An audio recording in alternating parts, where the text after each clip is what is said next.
तर काळभैरवचं दर्शन करून आम्ही पोहोचलो महाकाल मंदिरला. आज जाता जाता आम्ही महाकाल नावाचा टिका लावून घेतला. मग आम्ही पुढे मंदिराकडे निघालो. इथे आम्ही तिकीट काउंटरवर जाऊन तिकीट काढली.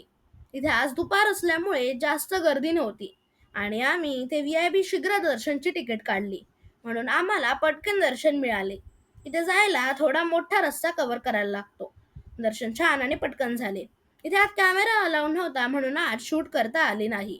म्हणून आम्ही बाहेर येऊन काही फोटो काढले. हे मंदिर बाहेरून पण खूप सुंदर आणि भव्य दिसते. इथे आजूबाजूला अजून काही मंदिरं आहेत. तिथे पण जाऊन आम्ही दर्शन घेतले. इथे खूप प्रसन्न वाटत होते. इथे आज ऊन असल्यामुळे पायाला चटके बसत होते. मग आम्ही लड्डू भोग प्रसाद काउंटरवर गेलो आणि मस्त असा प्रसाद घेतला. इथे छान असे बेसनाचे लाडू मिळतात. मग आम्ही इथे जवळ असलेल्या माधव सेवा न्यास बघितले. इथे जर तुम्हाला स्टे करायचा असेल तर तुम्ही इथे बुकिंग करू शकता, कारण हे मंदिराच्या आवारात आहे. मग त्याच्या बाजूला असलेल्या भारत माता मंदिरला गेलो. तिथे खाली सुंदरसा भारताचा नक्षा दाखवला आहे. मग पुढे असलेल्या महालोक कॉरिडॉरच्या इथे गेलो आणि मस्त शंकराचे दर्शन घेतले. ही मूर्ती खूप मोठी आणि सुंदर आहे.